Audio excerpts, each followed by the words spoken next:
Isu perceraian Shandy Aulia.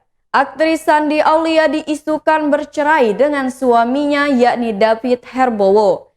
Kabar retak rumah tangga Shandy Aulia dan David Herbowo kini tengah menjadi sorotan publik. Munculnya kabar Shandy Aulia cerai berawal dari unggahan foto dengan kalimat menyentuh yang diunggah Shandy di Instagramnya pada Kamis 7 Oktober 2021.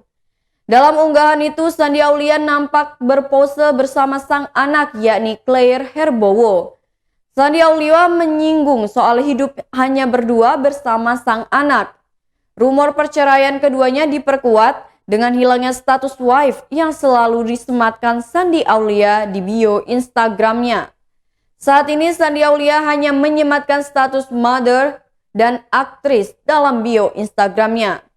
Shandy Aulia juga sudah tak lagi mengikuti akun Instagram David Herbowo. Sebagaimana diketahui, Shandy Aulia merupakan salah satu artis yang selalu menjaga privasi soal keluarga dan kehidupan pribadinya. Tak lama setelah itu, isu dirinya bercerai, Shandy Aulia pun akhirnya angkat bicara.